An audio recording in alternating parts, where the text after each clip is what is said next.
कि क्या माल्टोडेक्स्ट्रिन खराब है हमारे लिए, क्या हमारी बॉडी के लिए वो अच्छा नहीं है।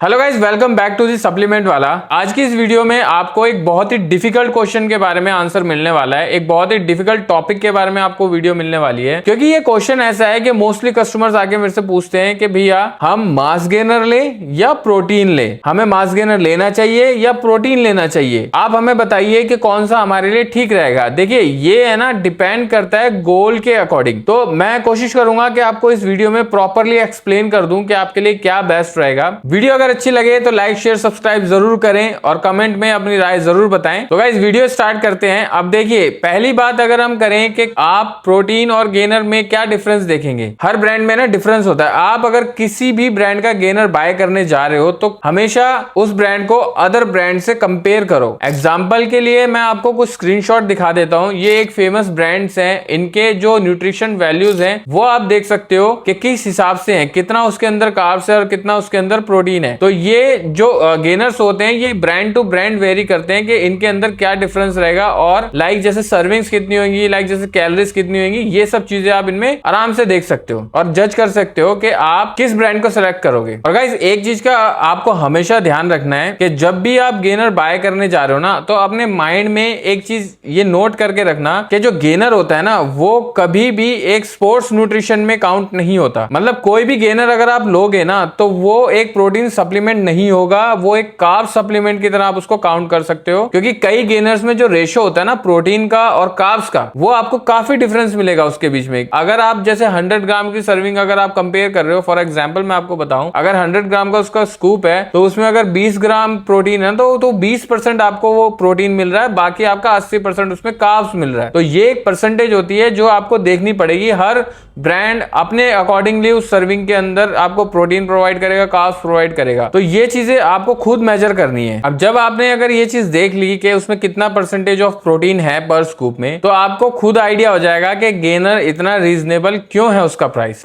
रीजनेबल होने का मेनली ये रीजन है कि देखो गाइस, मैक्रो न्यूट्रिएंट्स जो होते हैं ना वो 3 तरीके के मोस्टली होते हैं। अगर हम एक को हटा दे, प्रोटीन को हटा दे, तो मेनली 2 आ जाते हैं, अपना फैट और अपना कार्ब्स। अब ये दोनों है ना बहुत रीजनेबल होते हैं, लेकिन उससे ज्यादा रीजनेबल होता है कार्बोहाइड्रेट। कार्बोहाइड्रेट को अगर आप मार्केट में लेने जा रहे हो तो वो आपको बहुत, जैसे यार अब घर में आपके आटा वगैरह आता होगा ना, तो आपको खुद पता होगा, राइस वगैरह आती होगी आपको खुद पता होगा, शुगर आती होगी आपको खुद पता होगा, कितना रीजनेबल वो क्या है, वो एक्चुअली कार्बोहाइड्रेट है। तो इसका प्राइस है ना आपको हमेशा ही कम मिलेगा अगर आप गेनर लेने जा रहे हो तो, कंपेयर टू प्रोटीन। अब आपका क्वेश्चन ये होगा कि क्या गेनर से हमारे मसल मास इंक्रीज हो सकता है या नहीं, क्योंकि कई ब्रांड्स में आप देखोगे ना तो मेंशन भी होता है कि muscle mass gainer, weight gainer, इस टाइप में। तो गाइस देखो, अगर आप सिर्फ कार्बोहाइड्रेट्स पे फोकस कर रहे हो ना तो गाइस एज सच आपको इतना मसल इंप्रूवमेंट नहीं मिलेगा। क्यों? क्योंकि उसका रीजन ये है कि आप सिर्फ कार्बोहाइड्रेट के ऊपर डिपेंड हो रहे हो। अगर आप कार्बोहाइड्रेट के साथ कोई अच्छा गेनर देखते हो, जैसे कि लाइक जिसके अंदर आपको 50-50 का रेशो मिले, या फिर आप अपनी प्रोटीन, अपनी डाइट से अपना प्रोटीन पूरा कर सको, या अपना गेनर के साथ कोई प्रोटीन ऐड कर सको, तो जाके आपको वो रिजल्ट मिलेगा जो आप एक्सपेक्ट कर रहे हो। लेकिन अगर आप सिर्फ गेनर यूज करोगे और आप सोचोगे कि मेरा मसल मास इंक्रीज हो जाए, तो वो पॉसिबल नहीं है। कार्बोहाइड्रेट जो है ना मेनली आपकी बॉडी में आपको एनर्जी प्रोवाइड करने के काम आता है।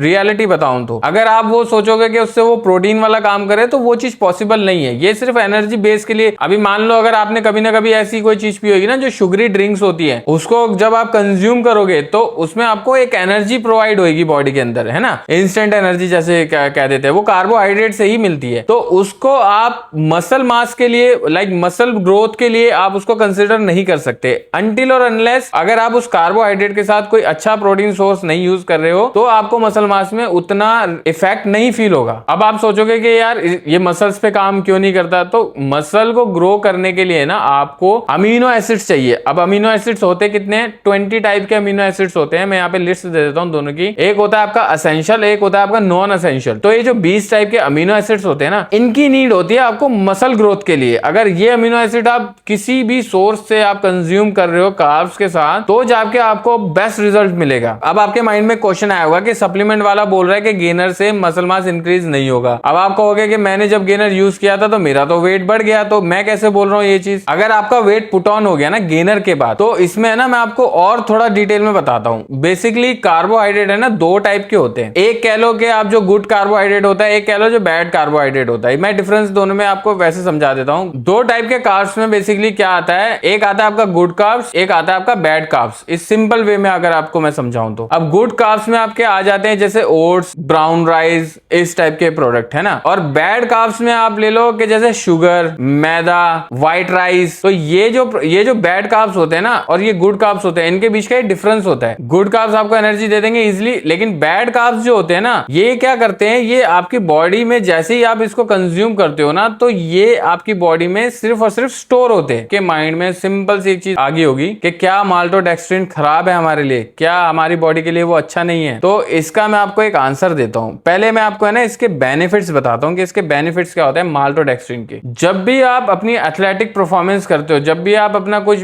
बॉडी की एक्सरसाइज करते हो, माल्टोडेक्स्ट्रिन अगर आप ले रहे हो तो वो आपको एक इंस्टेंट एनर्जी प्रोवाइड कर सकता है। कई केसेस में देखा गया आपके इंड्योरेंस के लिए। अब कई लोगों का है ना कैलोरीज का गोल होता है कि उनको है ना कैलोरीज कंज्यूम करनी होती है, तो ये माल्टोडेक्स्ट्रिन आपको बहुत अच्छा कैलोरीज सोर्स है। अगर आप इसको लेते हो तो ये बहुत ज्यादा हेल्प कर सकता है आपको कैलोरी इंटेक अपना पूरा करने के लिए। थर्ड पॉइंट इसका ये है कि ये है ना बहुत ही ज्यादा थिक होता है, बहुत ही ज्यादा स्टेबल होता है, तो इसको कंज्यूम करना भी बहुत ईजी होता है। आप किसी भी प्रोटीन वगैरह के साथ इसको यूज कर सकते हो। लेकिन अब मैं अगर इसकी कोई डाउन साइड बताऊं, अगर आपको डायबिटीज है या अगर आपको शुगर है तो आपको माल्टोडेक्स्ट्रिन को अवॉइड करना चाहिए प्रॉपरली, क्योंकि ये आपकी बॉडी में ब्लड शुगर को रैपिडली राइज करता है और ब्लड शुगर में ग्लूकोज, इंसुलिन लेवल को भी बहुत ज्यादा ऊपर कर देता है। और ये मोस्टली है ना जो प्रोसेस फूड होते हैं उनके अंदर ज्यादा होता है, तो इन सब चीजों से है ना आपको बचना चाहिए। अब आप कहोगे कि अगर आपको डायबिटीज की कोई इशू नहीं है, अगर आप डायबिटिक नहीं हो, तो देखो आप इसको है ना गेनर्स को यूज कर सकते हो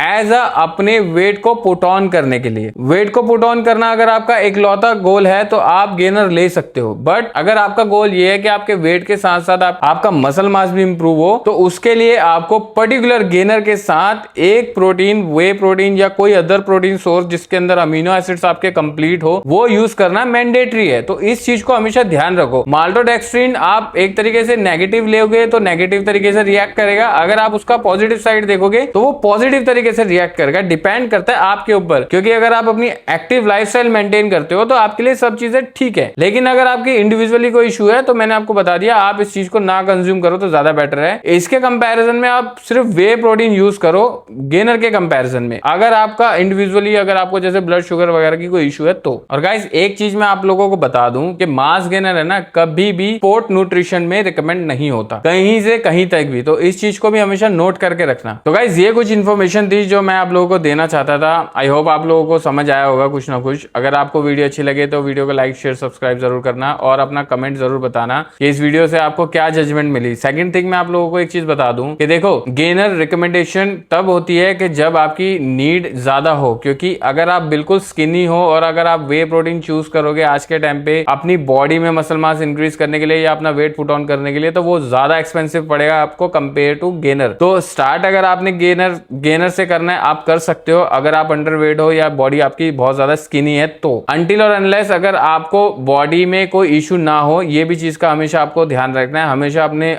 जब भी आप कोई प्रोटीन सप्लीमेंट यूज करो, या तो अपने किसी प्रोफेशनल से आप गाइडेंस लो, या तो आप अपना प्रॉपरली बॉडी चेकअप वगैरह, अपना सारे ब्लड शुगर वगैरह ये सब चीजों को टेस्ट कराओ, उसके बाद ही कुछ चीज को यूज करो। तो अगर आपको वीडियो अच्छी लगे तो लाइक, शेयर, सब्सक्राइब जरूर करना। अगर आपको किसी प्रोडक्ट के रिगार्डिंग इन्फॉर्मेशन चाहिए हो तो कमेंट में जरूर बताना। मैं अपना इंस्टाग्राम का पेज का लिंक मैं आपको डिस्क्रिप्शन में दे दूंगा, आप वहां पे मुझे डायरेक्ट डीएम कर सकते हो किसी भी चीज की इन्फॉर्मेशन के लिए। तो मिलते हैं गाइस नेक्स्ट वीडियो में इसी टाइप की इन्फॉर्मेशन के साथ।